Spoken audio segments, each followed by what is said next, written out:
사연방을 찾아주신 여러분, 모두 안녕하세요. 오늘은 주먹을 불끈 쥐게 하면서 화끈한 반전이 담긴 재밌는 사연을 준비해봤습니다. 바로 읽어드릴게요. 안녕하세요. 지방의 한 소도시에 살고 있는 평범한 가정주부입니다. 제 인생은 굴곡이 조금 있는데 그중 가장 힘들었던 순간을 몇 자 적어보려고 해요. 세상에 이런 쓰레기도 있구나라는 걸 꼭 알리고 싶습니다. 두 손 모아 부탁드리니 제 이야기에 귀를 기울여 주시기 바랍니다. 아주 가난하게 자란 저는 고등학교를 진학하지 않고 검정고시로 졸업장을 따고 바로 사회생활을 시작했습니다. 미성년자 신분으로는 정식 취업이 쉽지 않았기 때문에 아르바이트를 2개 하면서 돈을 벌었어요. 아침부터 오후 4시까지는 작은 서점의 판매직으로 일했고 4시부터 자정까지는 고깃집에서 서빙과 설거지를 했답니다. 그렇게 번 돈으로 부모님께 조금의 용돈을 드렸고 나머지는 제 미래를 위해 적금을 들었어요. 가난하게 사는 게 얼마나 힘든 삶인지 알았기 때문에 마음을 굳게 먹었답니다. 가난은 돈이 없이 사는 게 아니라 남의 돈을 빌려서 독촉받는 거라는 걸 어린 시절부터 제대로 알면서 자랐죠.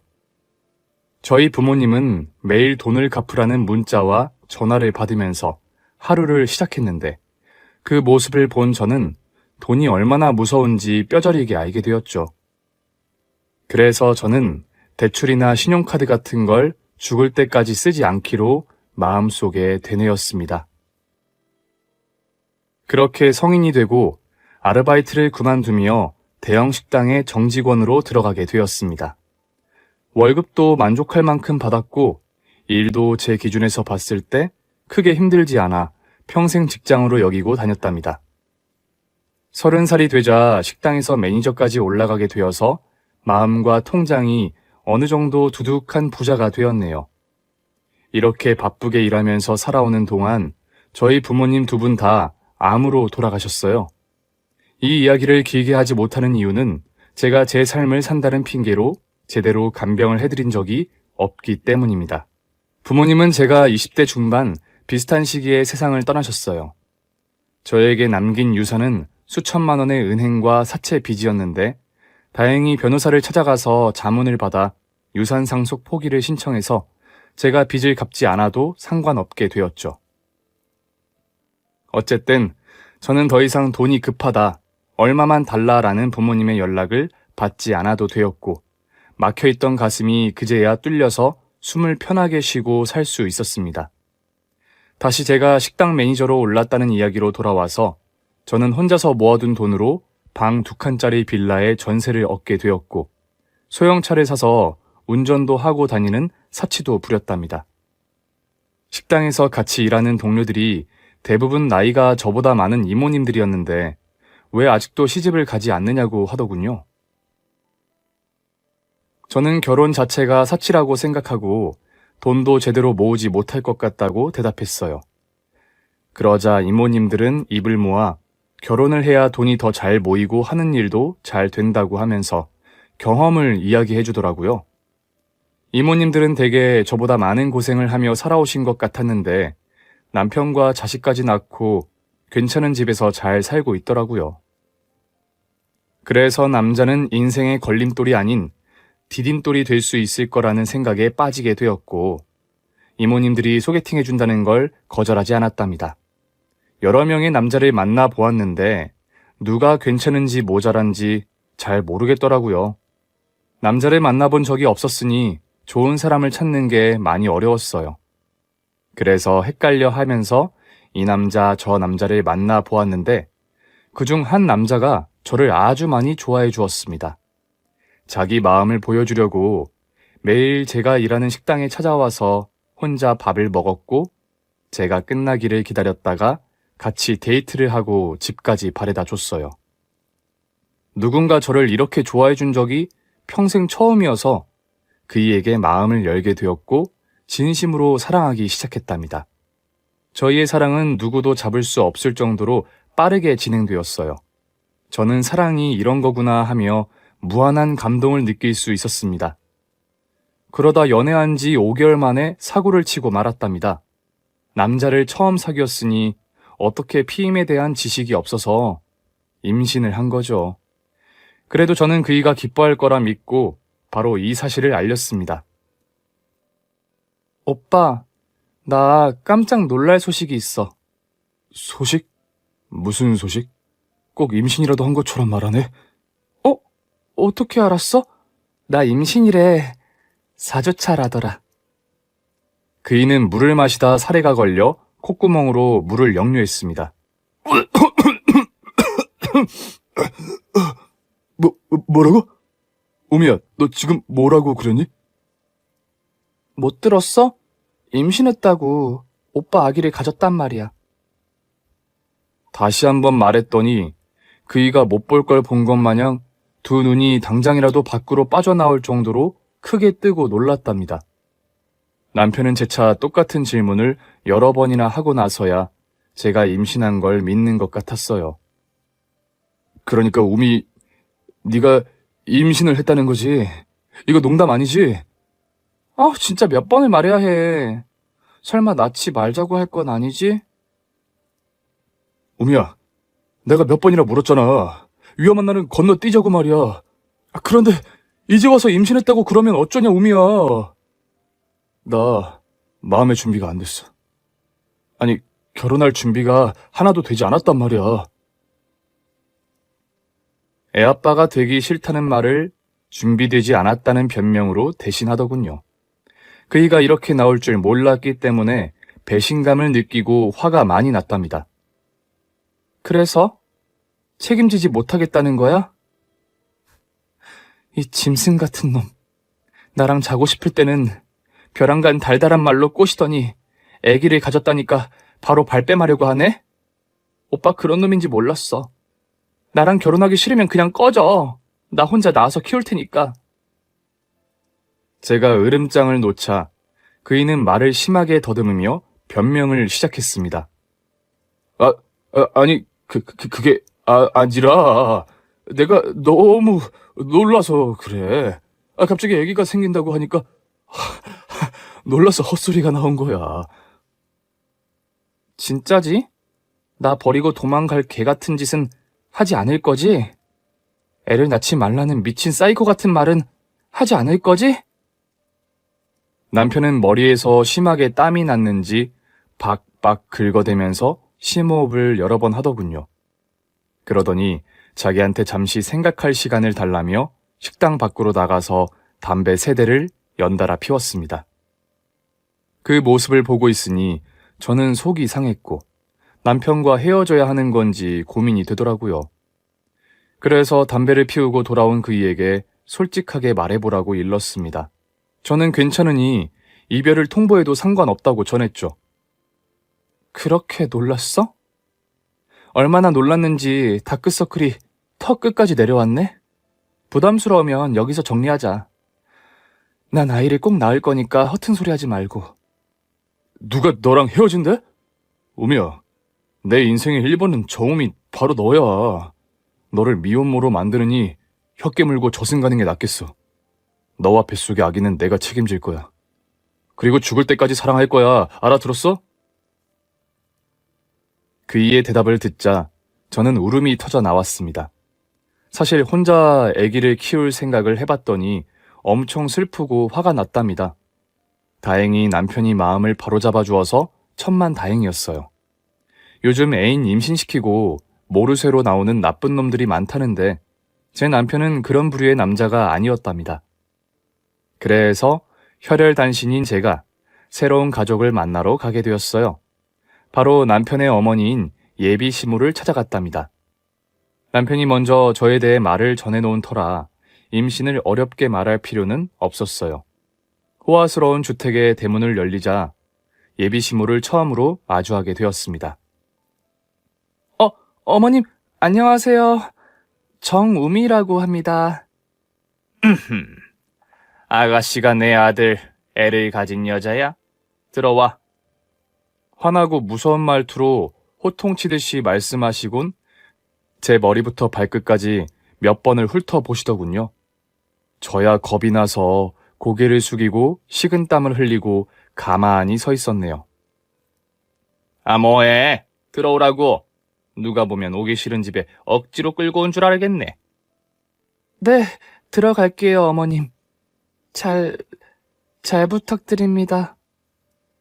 제가 아무리 악착같이 살아온 독종이라고 해도 예비 시어머니에게 당당하고 떳떳한 태도로 말하지는 못하겠더라고요.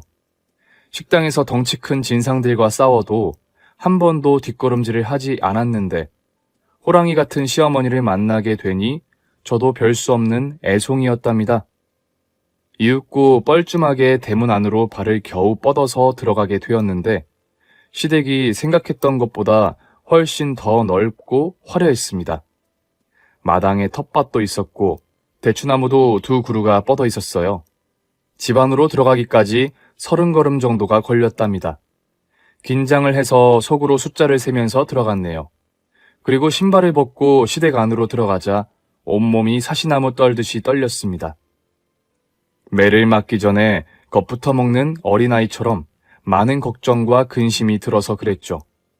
이윽고 시어머니가 주방으로 안내하자 가정부 둘이서 식탁을 빽빽하게 음식을 올려두고 있더군요. 남편이 집이 조금 산다고는 말했었는데 이 정도로 부자일 거라고는 상상도 못했답니다. 가난에 허덕이며 살아왔던 저와는 정반대의 세상이 펼쳐진 거죠. 그래서 긴장을 쉽게 풀지 못한 채로 고급 음식이 잔뜩 올려진 식탁 앞에 앉아서 시어머니와 남편을 얼굴을 마주 보았답니다. 그이가 제 옆에 앉았더라면 덜 떨렸을 텐데 많이 아쉽고 서운했네요. 잠시 후 시어머니가 수저를 드시며 먹자라고 말씀하셔서 같이 수저를 들고 음식을 입안에 넣었답니다. 무슨 음식을 먹고 있는지, 나는 누구이고 여긴 어디인지 헷갈릴 정도로 정신이 반쯤은 나가 있었어요. 그러자 시어머니가 밥을 몇 술 뜨시다 말고 수저를 내려놓고 질문을 시작하셨습니다. 넌 왜 이렇게 깨작거리냐? 입에 안 맞니? 너 듣자하니 부모도 없고 형제도 없는 혈혈단신이라며. 네, 어머님. 20 중반에 부모님 2분 다 암으로 돌아가셨어요. 그래도 혼자 열심히 살아왔습니다. 성공까지는 아니어도 제 앞가림 정도는 하면서 살고 있고요. 입지전적인 인물이다. 이거냐? 그런데 우리 집안에서는 밖으로 도는 며느리는 필요 없다. 집에서 살림 잘하고 남편 내조 잘하는 얌전한 여자가 들어와야 해. 네? 아, 네네. 알겠습니다. 저는 오빠랑 결혼하면 직장을 그만두고 살림하는 주부로 지내겠습니다, 어머님. 저는 벌벌 떨면서도 대답은 잘했습니다. 시어머니는 제 얼굴을 빤히 보시더니 이렇게 말씀하셨어요. 너 일부러 임신했지. 남자 하나 제대로 잡아서 팔자 고쳐보려고 말이야. 솔직히 말해봐라. 네? 아니에요, 어머님. 저는 오빠와 저는 진심으로 사랑하는 사이예요. 아기가 생기지 않아도 나중에 결혼하기로 약속했었다고요. 그러자 시어머니의 시선이 남편을 향했고 그이는 고개를 국그릇에 쳐박고 대답을 회피했습니다. 그이는 제 편을 들어주거나 제 칭찬 한마디를 해주지 않았어요. 아니, 저와 결혼하고 싶다는 말조차도 하지 않았답니다. 누가 봐도 임신한 저를 억지로 불러앉혀서 어찌해야 좋을지 고민하고 있는 상황으로 보였어요. 저에 대한 질문을 다 하신 시어머니는 시집살이를 해야 한다는 말씀을 하셨습니다. 처음 본 어머님의 기에 눌려 아무 말도 하지 못하는 판에 아예 같이 살자고 하시니 숨이 턱 하고 막히더라고요. 그런데 남편과 결혼을 하려면 다른 선택지가 없는 것 같아 알겠다고 대답하고 말았답니다. 그리고 결혼식은 생략했어요. 시어머니가 혼전 임신을 한 며느리를 동네방네 소문내고 싶지 않다며 나중에 아기 낳고 마음의 여유가 생기면 예식을 하자고 하셨죠. 저야 결혼식보다 남편과 살며 딸아이를 건강하게 잘 키우면 바랄 게 없었기 때문에 결혼식을 생략하는 게 아쉽거나 섭섭하진 않았습니다. 다만 정들었던 식당을 그만둔 게 아쉬웠고 시어머니와 함께 사는 게 큰 부담이었죠. 그렇게 시댁에 들어가 살림을 차리며 시집살이를 시작하게 되었습니다. 저는 가정부 이모님들에게 살림을 배웠고 시어머니에게 신부 수업을 교육받아 현모양처의 길을 걷기 시작했어요. 임신 중에 입덧으로 고생을 많이 하긴 했지만 시어머니 눈치가 보여 저절로 아픈 게 참아졌고 제 할 일을 미루거나 배움을 게을리하지 않았답니다. 한편 남편은 사업을 한답시고 매일같이 늦은 밤에 들어왔어요. 게다가 연애할 때와는 180도 다르게 무뚝뚝하게 절 대했습니다. 그래도 딸아이를 낳으면 가정적인 남편이 되리라 믿고 기다렸어요. 이듬해 만삭이 되고 아이를 낳으러 산부인과에 가게 되었는데 이 녀석이 입덧으로 저를 괴롭힌 게 미안했는지 진통이 시작되고 30분 만에 고통 없이 태어나 주었습니다. 딸을 낳았을 때는 자식을 낳은 사람들은 잘 아시겠지만 세상 최고의 행복이었답니다. 제 딸이 가져다 줄 기쁨의 날들을 상상하며 시댁의 대우가 달라질 거라 생각했어요. 하지만 시어머니는 제 딸을 거의 안아주지도 않으셨고 잘 웃어주지도 않았어요. 기저귀를 갈아주시거나 분유를 타주는 일도 없었죠. 남편도 회사에서 돌아오면 딸이 잠을 자든지 말든지 쳐다도 보지 않고 침대에 눕기 바빴습니다. 새벽에 딸아이가 울음을 터뜨리면 저 말고 아무도 관심을 가지지 않았답니다. 딸아이 육아를 하면서 시어머니와 남편에게 얼마나 많이 서운하고 화가 나던지 서글픈 날들이 하루 이틀이 아니었습니다. 제가 바라던 결혼 생활은 이게 아니었는데 결혼을 하고 자식을 낳았는데도 외로운 건 똑같았네요. 그렇게 세월이 흐르며 딸아이가 어린이집과 유치원을 거쳐 초등학교에 입학하는 날이 찾아왔습니다. 저한테는 눈에 넣어도 아프지 않을 자식이라 모든 게 사랑스럽고 신기하기만 했답니다. 시어머니와 남편은 딸아이 초등학교 입학식에 오지 않았어요. 제가 서운한 기색을 드러내자 어머님이 이렇게 말씀하셨죠. 그깟 입학식이 대수라고. 식구들이 총 출동을 하니? 나중에 졸업식에는 가줄 테니까 입학식은 소란스럽지 않게 너 혼자 다녀와라. 어머님, 우리 지수가 할머니가 꼭 입학식에 오면 좋겠다고 했는데 아이가 많이 서운해할 거예요. 나 참. 애도 서운한 걸 느끼면서 크는 거야. 해달라는 대로 다 해주면 나중에 버릇만 나빠진다. 그만 질척거리고 밥이나 차려라. 오늘 아줌마들 쉬는 날이니까 네가 맛있게 좀 차려봐라. 시어머니는 저와 딸에게는 무관심했고 오롯이 당신과 남편을 위한 내조만을 중요시하셨습니다. 시집살이를 8년 동안 하면서 라면이나 국수 같은 간단한 음식을 단 한 번도 드시지 않고 늘 진수성찬으로 상을 차렸어요. 내년에는 좋아지겠지, 두 사람이 우리 모녀를 사랑해주겠지라는 희망을 품고 지냈네요. 딸아이가 초등학교 입학을 하고 나자 저도 똑같이 바빠졌어요. 학부모가 자녀를 챙겨야 하는 게 왜 그리도 많은지 제가 다시 학교에 입학한 기분이더라고요. 또 시어머니가 다른 건 몰라도 딸아이에게 사교육을 많이 시켜야 한다며 학원을 4군데나 보내셨어요. 처음엔 딸을 놀면서 크게 하고 싶어 반대를 했는데 딸애가 먼저 피아노와 영어를 배우고 싶다고 해서 시어머니 말씀대로 사교육도 많이 지원해 주었답니다. 그렇게 저는 딸이 커가는 것을 보고 느끼는 행복만을 가지고 살아갔어요. 남편과는 같이 잠자리를 한 지도 오래되었고 부부간의 대화도 거의 없었어요. 그런데 딸이 1학년 여름방학을 맞이하면서 가정에 큰 사건이 생겼답니다. 제 잘못이 있는 건지 모르겠지만 남편이 10살이나 어린 여자와 바람을 피우기 시작했어요. 제가 일부러 남편을 감시해서 알아낸 게 아니라 그이의 회사에 뭘 가져다 주라는 시어머니의 심부름으로 갔더니 태연하게 부하 직원과 애정 행각을 하고 있는 걸 보게 되었답니다. 남편은 잠시 민망한 표정을 짓더니 이렇게 말하더군요. 아, 엄마한테 퀵으로 보내달라고 했는데 당신이 가져온 거야? 거기다 놓고 가봐. 뭐? 할 말이 그게 다야? 다른 할 말은 없는 거냐고. 어떻게 회사 내에서 바람을 피우고 있을 수 있어? 나한테 이래도 되는 거야? 이 여자가 여기가 어딘 줄 알고 소리를 질러! 다른 직원들이 듣겠다. 입 다물어. 그리고 남자가 밖에서 일하다 보면 스트레스 풀 일도 있고 그래야 하는 거 아니니? 내가 집에 가서 네 얼굴을 보면 없던 스트레스도 쌓이는데 이 정도도 이해 못해줘? 그래도 당신 내 덕에 부잣집에서 편하게 살고 있잖아. 돈 걱정 없이 사는 것만 해도 취집을 제대로 한 거 아니냐? 그러니까 입 닥치고 조용히 나가. 괜히 소란 피우면 가만두지 않을 거야. 그이의 뻔뻔하고 당당한 태도에 화는 2배로 치솟았고 가만히 있을 수가 없어 바로 응징을 시작했습니다. 사장실에 있던 남편의 골프채를 집어들고 남편과 상간녀를 향해 막무가내로 휘둘렀습니다. 어찌나 세게 휘둘렀던지 두 년놈이 바닥을 기며 그만하라고 사정을 하더군요. 여보, 그만 좀 해. 이러다 사람 잡겠어. 우리 둘 다 죽어야 끝나는 거야? 당신이 원하는 거 있으면 다 들어줄 테니까 그만해라. 이혼하겠다고 하면 위자료 많이 줄게. 뭐든지 말만 하라고. 실컷 맞고 한다는 소리가 이혼?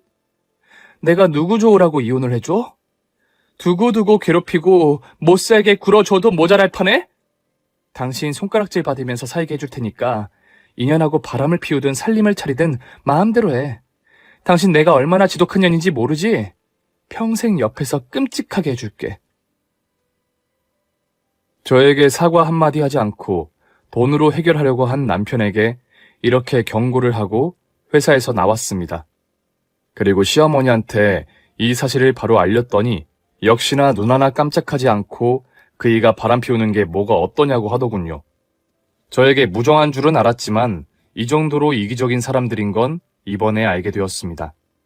피부치 하나 없는 부족한 저를 받아줘서 가슴 한켠에 감사함을 가지고 있었는데 이젠 더 이상 작은 애정도 남아있지 않게 되었어요.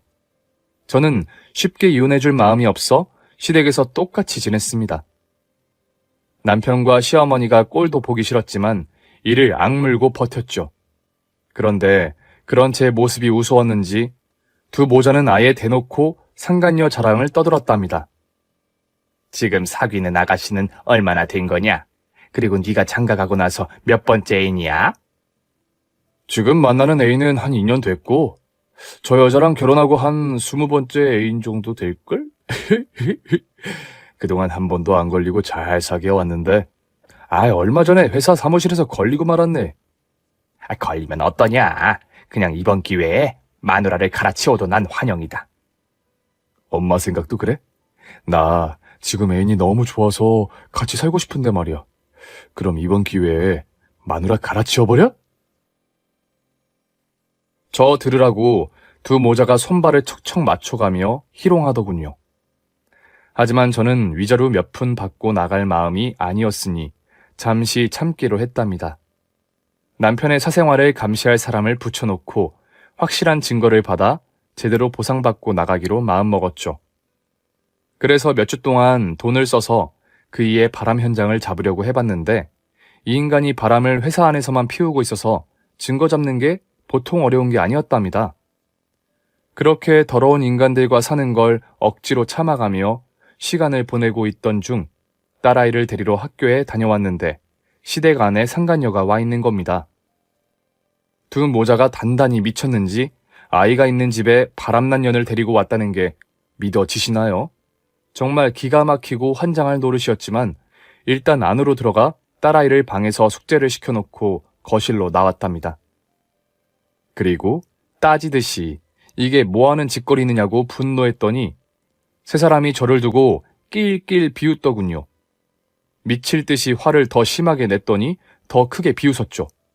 일부러 저를 내쫓으려고 만든 상황인 것 같았는데 여기서 패배하고 합의 이혼하면 저만 손해여서 이성을 찾으려고 했어요. 그래서 안방에 들어가 문을 닫아버리고 창가에 앉아 바람을 쐬며 화를 식혔습니다. 이윽고 딸아이의 간식을 챙겨줄 시간이 되어 안방 문을 열고 거실로 나갔더니 시어머니는 방으로 들어갔고 남편과 상간녀가 제 딸아이와 고구마를 먹고 있더군요. 그런데 두 잡것들 허벅지를 쓸어만지고 볼따기를 만져가며 진한 스킨십을 하고 있었습니다. 제 딸이 보고 있는 앞에서 말입니다. 저는 거기서 참지 못하고 두 년놈을 골프채로 두들겨 팼어요. 이건 역시 딸이 보는 앞에서 그랬죠. 지수는 크게 울음을 터뜨렸고 바지에 오줌을 지리고 말았습니다. 그러자 남편이 주머니에서 이혼 서류를 꺼내더군요. 아이고 아파. 여보, 당신이 골프채로 오래 때리는 거 저기 카메라에 다 찍혔어. 당신이 애 앞에서 이 지랄을 했으니 법정으로 가면 많이 불리할 거야. 그러니까 쓸데없이 버티지 말고 어서 사인이나 하지. 뭐? 카메라? 이 치졸한 새끼. 위자료 아끼려고 이딴 짓을 꾸며? 당신이 그러고도 지수 아빠라고 할 수 있어? 앞으로 지수 아빠 하지 않을게. 당신이 혼자서 키워. 여보, 당신도 사람 써서 나 감시했잖아. 물론 내가 걸리지 않아서 헛수고긴 하지만 말이야. 어쨌든 나의 승리를 인정하고 사인해. 안 그럼 소송으로 가서 빈손으로 쫓아내버린다. 결국 불리해진 상황이라 이를 악물고 이혼 도장을 가지고 와서 찍어버렸습니다. 위자료 1억에 제 시집생활 8년을 끝내버리고 말았어요.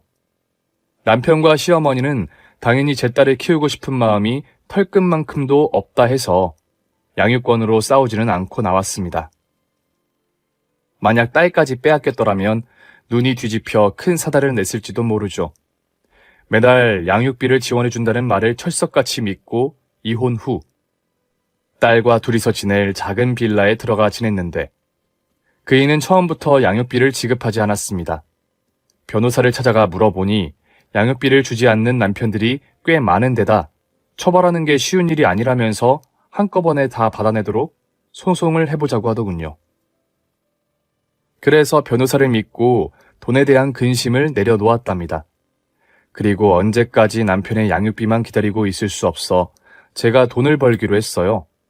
딸아이가 방과 후 수업과 학원을 다녀오면 4시가 조금 넘어서 그때까지 작은 식당에서 일하기로 했답니다. 오랜만에 일을 다시 시작해서 조금 힘들긴 했지만 마음은 시댁에서 눈치 보며 살던 것보다 훨씬 편안했어요. 그렇게 1년의 시간을 딸과 둘이서 잘 지냈는데 어느 날 충격의 전화를 받게 되었습니다. 오후 3시 반쯤에 식당에서 퇴근을 기다리고 있었는데 딸아이 핸드폰으로 낯선 남자의 목소리가 들렸답니다. 딸애가 학원 앞에서 횡단보도를 건너는데 과속으로 질주하던 스포츠카가 딸아이를 치워버리고 달아났다고 하더군요. 뺑소니를 당한 딸은 의식불명인 상태이고 구급차를 타고 대학병원으로 향한다고 알렸습니다. 이에 저는 눈이 뒤집혀 식당을 빠져나왔고 지나가는 나무차를 세우고 오열하며 병원에 데려달라고 소리를 질렀답니다. 그러다 배달을 하던 오토바이 아저씨가 저를 뒤에 태우고 쏜살같이 도로를 달려 딸애가 향하고 있는 대학병원으로 빠르게 달렸습니다. 이윽고 피투성이가 된 딸을 보게 되자 저는 반쯤 정신을 잃고 의사 선생님에게 빨리 살려달라고 애원했어요. 딸의 상태를 본 선생님은 바로 수술 동의서를 가지고 나와 사인을 받고 딸아이를 수술실로 데려갔습니다. 그리고 몇 시간 동안 아무것도 못하고 수술실 앞에서 두 손을 모아 세상 모든 신들께 기도를 올렸답니다. 딸애를 무사히 돌려달라고, 나에게서 딸을 가져가면 가만두지 않겠다고 마음속으로 외치면서 말이죠. 몇 시간의 대수술을 마치고 의사 선생님이 나오면서 머리 수술은 잘 됐지만 얼굴뼈와 사지의 뼈는 몇 차례 수술을 더 해야 한다고 하더군요. 이에 저는 죽지 않고 살았다는 것에 천만다행이라는 생각을 했답니다. 딸이 중환자실에서 며칠 보내다가 1인실로 옮겨졌어요. 몸을 마음대로 움직이지 못하고 말도 전혀 하지 못했죠. 그래서 매 순간 제가 옆에 있어야만 해서 어디에도 가지 않았답니다. 그런데 문제가 되는 게 하나 있었으니 그건 엄청난 수술비였어요. 제가 남편한테 받은 돈이 1억이 전부였는데 그 돈을 집을 사는 데 쓰였기 때문에 급하게 돈을 구해야 했습니다. 시어머니한테 전화를 해서 딸의 상황을 전했더니 콧방귀를 끼며 야, 네가 애간수를 못해서 그 사고가 난 거 아니냐. 그런데 왜 수술비를 나한테 달라고 지랄이야? 네 년이 만든 사고니까 네가 알아서 해. 하고 전화를 끊어버렸습니다. 당신 손녀가 생사를 오가는 위기에 처했다는 말을 듣고도 그렇게 말하더군요. 그래서 남편에게 전화를 걸었더니 당신 딸이 사고 났는데 왜 나한테 돈을 달라고 그러지? 당신이 그랬잖아. 이혼하면 지수 얼굴 볼 생각 말라고. 그래서 난 지수를 마음속에서 지웠다고. 그리고 이제 와서 하는 말인데 지수 내 딸 맞아? 당신이 다른 남자랑 놀아나서 낳은 애새끼 아니야? 아, 몰라. 난 한 푼도 못 주니까 당신이 혼자 알아서 해. 배째라고 이년아. 하고 시모와 똑같이 돈을 못 주겠다 통보하고 전화를 끊더라고요. 최악의 인간들인 건 알았지만 자기들 핏줄인 제 딸아이가 위험하다는데도 이렇게 나오는 걸 보니 짐승보다 못한 악마 같더라고요. 찾아가서 따지고 돈을 빼앗아오고 싶은 마음이 굴뚝 같았지만 딸애를 혼자 두고 어디에도 갈 수 없었으니 나중에 복수하기로 했답니다. 그래서 급한 대로 돈을 구해야 했기 때문에 카드 서비스와 대출을 전화로 알아봤습니다. 그런데 수천만 원의 돈을 하루 만에 구하는 건 어려운 일이었어요. 그래서 수술 날짜 전에 어떻게 큰 돈을 마련해야 하나 고민한 끝에 집을 내놓기로 했습니다. 어차피 딸아이는 수술을 해도 1년 동안은 병원에 입원해야 한다 했으니 당장 집이 필요 없으니 부동산에 연락해 빠른 시일 내로 팔아달라고 부탁했습니다. 그런데 딸아이의 2차 수술을 사흘 앞두고 아직 돈을 마련하지 못했어요. 병원에서는 병원비를 내지 않으면 수술을 미룰 수밖에 없다는 냉정한 말을 하더군요. 의사 선생님한테 하소연을 해봐도 법이 그렇게 되어 있어 자기도 어쩔 수 없다는 말만 반복했답니다. 저는 급한 마음에 사채라도 빌려 쓰려고 인터넷에 떠도는 4금융권 전화번호를 따서 연락을 해봤어요. 담보만 확실하면 당장이라도 대출해주겠다고 하더라고요. 그래서 집문서를 가지러 잠시 자리를 비우려는데 병원 서무과 직원이 다급하게 병실로 들어왔답니다. 그리고 생각도 못한 기부금을 받게 되었다며 수술비가 완납되었다고 말해주더라고요. 익명의 독지가가 병원에 방문해서 상황이 어려운 사람을 알아보았고 제 딸이 수술비를 내지 못하고 있는 상황인 걸 알고 2차, 3차 수술비를 모두 내고 떠났다고 하더라고요. 세상에 사람이 죽으라는 법은 없나 봅니다. 전 감사한 마음을 가지고 딸아이를 무사히 수술실로 보낼 수 있었습니다. 다행히 수술은 아주 잘 돼서 며칠 만에 딸이 말을 할 수 있었어요. 아직 걷는 건 오래 걸릴 일이지만 곧 건강해질 거라 믿고 있었네요. 몇 주 동안 말할 수 있는 딸아이와 밀렸던 수다를 떨면서 재밌는 시간을 보내다가 문득 저희에게 기부해준 독지가가 궁금해지더군요. 그래서 서무 직원을 찾아가 그의 정체를 알려달라고 했답니다. 하지만 익명으로 요구한 사람이라서 알려드릴 수 없다고 거절하더라고요. 그래서 감사한 마음을 전하지 못하고 그냥 딸 옆으로 돌아왔네요. 의사 선생님은 딸아이의 다리를 살펴보더니 곧 있으면 걸을 수도 있겠다며 좋은 소식을 알려주었습니다. 그리고 다음 날 뺑소니 사고를 낸 범인을 찾았는데 저희 딸에게 용서를 빌지 않고 극단적 선택으로 세상을 떠났다고 연락을 받았어요. 음주운전에 뺑소니를 쳤으니 큰 벌을 받는 게 두려웠는지 스스로 요단강을 건넜다고 하더라고요. 저는 그 연락을 받고 참 잘된 일이라고 생각했습니다. 제 손으로 지옥에 보내주고 싶었는데 알아서 지옥으로 꺼졌으니 속이 시원하더라고요. 그렇게 모든 게 순리대로 돌아가고 있는 와중에 병원에서 반가운 얼굴을 보게 되었습니다. 바로 시어머니와 남편, 상간녀가 셋이서 건강검진을 하러 왔더라고요. 돈을 꽤 많이 주고 받고 있었는지 병실 하나를 통으로 빌려 세 사람이 하루 입원하고 있었습니다. 저는 어떻게 복수를 해줘야 할까 열심히 궁리하다가 병원 앞에 있는 의료기상에 들어가 무언가를 사왔습니다. 이튿날 내시경 검사를 받은 세 사람은 병실로 옮겨져서 그대로 숙면을 하더군요. 다른 사람들처럼 마취가 깨고 돌아가는 게 아니라 푹 자고 일어나서 병원 밥 먹고 놀다가 퇴원한다고 간호사가 알려주었죠. 그래서 전 내시경 검사를 받고 마취에 깨어나지 않은 세 사람의 병실로 몰래 들어갔어요. 그리고 의료기상에서 사온 부항을 꺼냈습니다. 제가 사온 건 일부 부항기가 아니라 불부항기였어요. 부항을 뜨고 발화기로 불을 붙여서 시원하게 하는 거였죠. 저는 수면 마취에서 깨지 않은 시어머니 몸을 엎드린 자세로 바꾸고 내시경 바지에 똥꼬 부분을 들추고 똥꼬에 부항을 뜨고 발화기로 불을 붙였죠. 아주 타이트하게 부항을 떠서 손으로는 절대 빠지지 않게 떠줬답니다. 남편과 상간녀도 마찬가지로 똥꼬에 부항을 떠서 불을 붙였습니다. 세 사람이 나란히 엎드려 있었는데 곧 똥꼬에 불맛을 느끼고 깨어나더군요.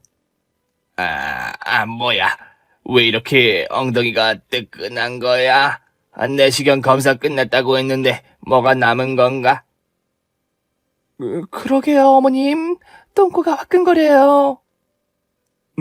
나만 그런 게 아니네. 잠깐. 똥꼬에 뭐가 붙어 있어. 뜨거워서 만지질 못하겠어. 이게 뭐지?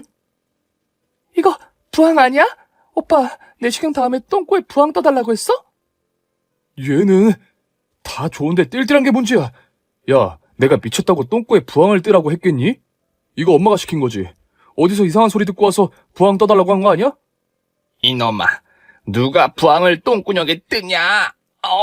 내가 아무리 민간요법을 좋아해도 이런 미친 짓은 안 한다.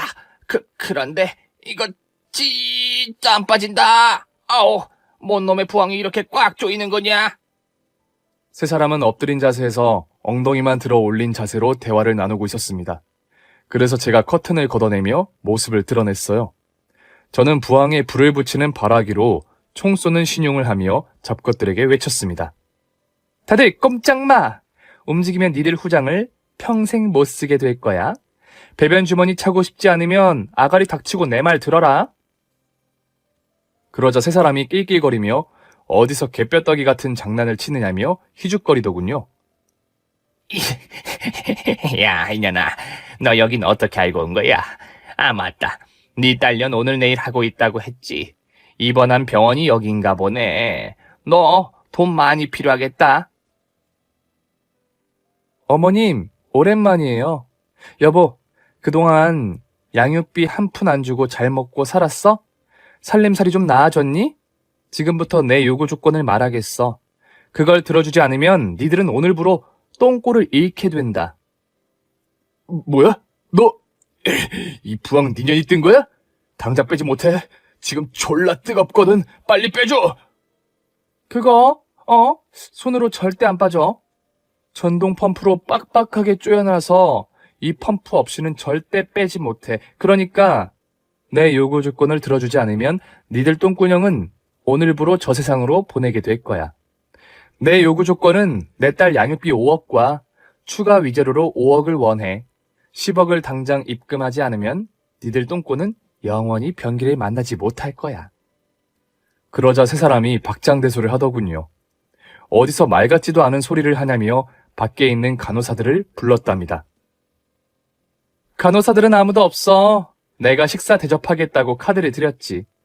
여기 층의 환자는 내 딸과 당신들 셋이 유일하기 때문에 간호사가 필요 없어서 아무도 남아있지 않다고. 앞으로 시간은 지나야 간호사들이 돌아올 거야. 그런데 그거 알아? 그 전에 니들 똥꼬에 불이 붙을 거야. 그럼 어떻게 될까? 상상 이상으로 끔찍한 일이 벌어지지. 자, 이제 내 요구 조건인 10억을 입금해. 지랄하고 있는데 이년 아주 웃기는 년이네. 10억이 네 집 개 이름이냐? 어디서 말 같지도 않은 소리를 짓거려. 너 경찰서에 신고할 거야. 가만히 있을 우라질려나. 니들 핸드폰은 다 박살내서 쓰레기통에 버려졌어. 니들이 살 길은 내 요구를 들어주는 것 그것뿐이야. 아직 똥꼬가 덜 뜨거웠는지 세 사람은 주둥이를 나불나불 거렸습니다. 10억을 저에게 주느니 이 자리에서 죽는 게 낫겠다는 말까지 하더군요. 그래서 저는 팔짱을 끼고 기다렸습니다. 알아서 해. 니들이 지금 똥꼬가 어떻게 되는지 안 보여서 모르나 본데 아직 불이 활활 잘도 타들어가고 있어. 야, 좋은 말할 때 이거 빼라. 펌프 일이 내놔. 너 나중에 어떻게 감당하려고 그래? 내가 네 딸년 병원비는 줄게. 그거면 충분하니까 빨리 똥꼬 이것 좀 빼란 말이야. 저는 병실 벽에 기대어 가만히 서 있었습니다. 그러자 세 사람의 똥꼬가 많이 뜨거웠던지 똥꼬를 들어올린 채 엎드려서 제 쪽으로 기어오더군요. 손을 뻗어서 펌프를 빼앗으려고 했답니다. 10억 입금하라니까? 아니면 진짜로 니들 똥구녕으로 똥 싸는 일은 다신 없다고. 내 말이 농담인 줄 아나 본데 5분만 더 지나면 니들 똥꼬에 감각이 사라질 거야. 아주 위험한 순간이 오지. 씨발, 존나 뜨겁네. 똥꼬에 불을 지르다니. 이 연병할 도라이년. 당장 이거 빼줘. 빨랑 빼달란 말이야! 4분 남았네? 니들 똥꼬에 감각이 사라지기까지? 간호사들은 오려면 30분은 더 기다려야 하는데 어쩌냐? 시간이 조금 더 지나자 세 사람이 엎드린 자세에서 똥꼬를 식히려고 엉덩이를 좌우로 흔들기 시작했습니다. 엉덩이를 실룩, 실룩셀룩, 이쪽 저쪽 실룩셀룩. 시어머니는 이제 진짜 심각한 상황인 걸 인지했는지 엉덩이를 좌우로 흔들며 남편에게 말했습니다. 야, 이러다 진짜 배변 주머니 차고 새게 생겼어. 존나 뜨거워서 뒤질 것 같다고. 나는 더 이상 못 참는다. 빨리 돈 주고 끝내달라고 해.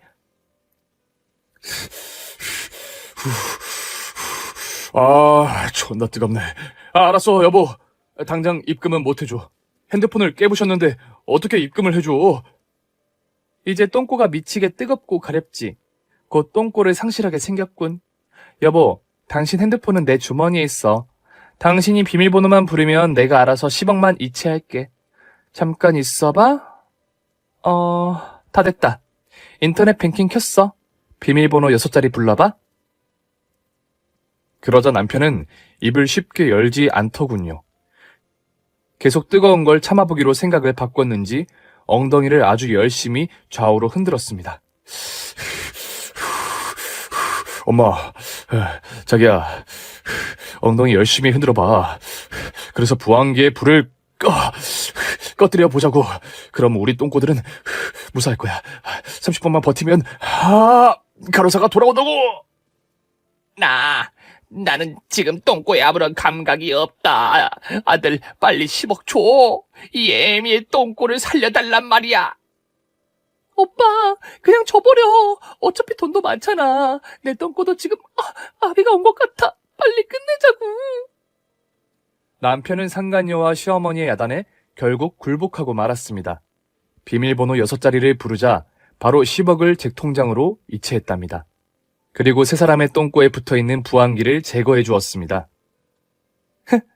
이 멍청한 3인방아. 세상에 부항 좀 떴다고 똥꼬를 못 쓰는 일이 왜 생기냐? 당신을 사업하는 사람이 그 정도 사리판별이 안 돼? 어쨌든 10억은 잘 쓸게. 괜히 고소해서 일 복잡하게 하지 마. 내가 받을 위자료와 내 딸의 양육비와 수술비니까. 그럼 나갈 테니까 똥꼬들 잘 시키고 있어.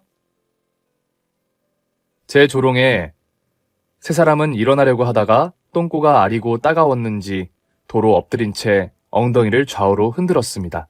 너 인연, 가만두지 않을 거야. 내가 오늘 일을 꼭 기억하고 크게 복수를 해주겠어. 다음에 내가 니년 똥꼬에 시멘트를 발라버리겠다. 똥꼬를 아스팔트로 깔아뭉개고 말겠다고. 알았어요. 실컷 복수 계획을 세우세요. 그런데 지금은 똥꼬나 잘 시키고 계세요. 그럼 아디오스. 저는 가벼운 마음으로 병실을 나와서 딸아이를 옮겨놓은 다른 병실로 들어갔답니다. 제 딸은 절대 안정을 취해야 해서 간호사 허락 없이는 들어올 수 없기 때문에 세 사람이 옮긴 병실을 찾아도 저를 볼 수는 없었습니다. 그렇게 세 사람은 똥꼬에 화상을 입고 며칠 더 입원하게 되었답니다. 그리고 퇴원 후에는 저를 고소하지 않더라고요. 지들의 똥꼬가 타들어간 걸 만천하에 알려야 했고 제 딸 양육비를 주지 않았던 게 알려지는 일이었으니 조용히 입을 다문 것이죠. 그렇게 저는 큰 돈을 차지하고 딸의 재활을 옆에서 물심양면으로 도왔습니다.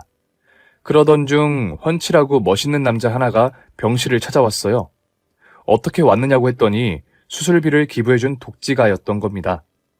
저는 벌떡 일어나 90도로 허리를 숙이며 감사 인사를 전했고 제 딸의 상태를 보여주며 모든 게 독지가의 덕이라고 말씀드렸답니다. 그 남자는 그날 이후로 이틀에 한 번꼴로 저희 모녀를 찾아왔어요. 저는 마음이 착한 사람이어서 위로를 해주러 오는 줄 알았는데 한 달 뒤 저에게 말도 안 되는 고백을 하더라고요. 지수 어머님, 이혼하신 분이죠? 저도 이혼한 남자입니다. 이 얘기를 왜 하느냐면, 우리가 만나도 아무도 뭐라 하지 못한다는 걸 말씀드리려고 한 겁니다. 사실 제가 여기 처음 온 날은 지수 어머님이 저를 보시지 못했어요. 그날은 다른 병실에서 부항기를 가지고 전 남편과 식구들을 응징하고 계시더라고요. 문 사이로 구경을 하게 됐는데 그때 카리스마 있던 지수 어머님한테 반했답니다. 그때 똥꼬에 불을 지른 당신은 제 가슴에도 불을 질렀습니다. 책임지세요, 지수 어머님. 네? 아저씨 지금 저 놀리시는 거죠? 부항기 사건을 구경한 건 이해가 되는데 똥꼬에 불을 지른 걸 보고 아저씨의 가슴에 불이 났다고요? 무슨 그런 고백이 다 있어요. 지나가는 개가 다 웃겠네. 나 놀리지 마세요. 저 어느 때보다 진실한 순간입니다. 지수 어머님, 제 똥꼬, 아니 제 가슴에 불을 계속해서 질러주세요. 제발요.